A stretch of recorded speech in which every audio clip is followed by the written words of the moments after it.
Chelsea are currently unable to move very far with their transfer plans due to sanctions on the club, but the to-do list is piling up with Antonio Rudiger and Andreas Christensen both set to leave. May 7, 2022 was the day things became different at Chelsea FC but also stayed the same. There's been a great deal of upheaval for the Blues in recent months in the aftermath of Roman Abramovich being sanctioned, perhaps with more to come after it was announced that Todd Boehly, Clearlake Capital, Walter and Hansjorg Wyss had agreed a deal to acquire the club.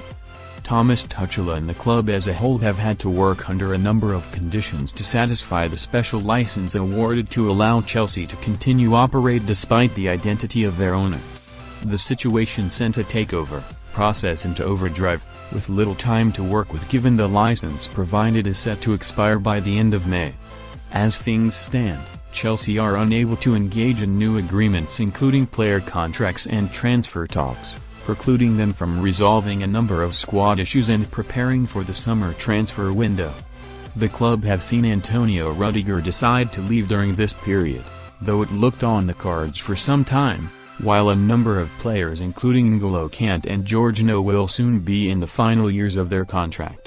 Tuchel recently explained where the team would usually be in relation to preparing to complete transfers at this stage of a season. He said, "We are never fully sure, but we have some targets, and we will for sure have contacted some players and found out about their situations. Now our hands are tied. We can still have talks inside the building, but we cannot act. The time where the Blues can act may be approaching, however." In the club's statement announcing the ownership agreement, it was revealed the sale is expected to be completed in late May subject to all necessary regulatory approvals. For the takeover process to go through, adjustments are required to Chelsea's license, as the government require assurances that none of the funds will go to Abramovich. Once the takeover is complete, there is then no reason for sanctions to continue.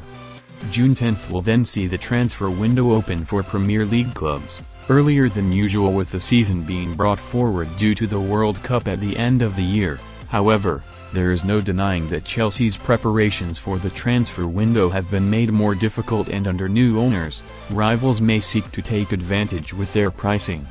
As a result, the Blues may need to find their own positions of power.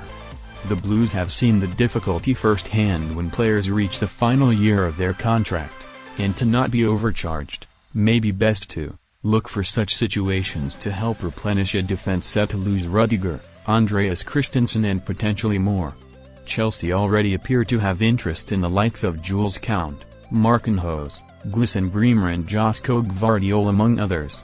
Ensuring a defensive makeover will be difficult, and it's not difficult to see a defense comprised of aging stars like Thiago Silva, combined with the less experienced Trevoh Chalobah and, as many are calling for, Levi Colwill.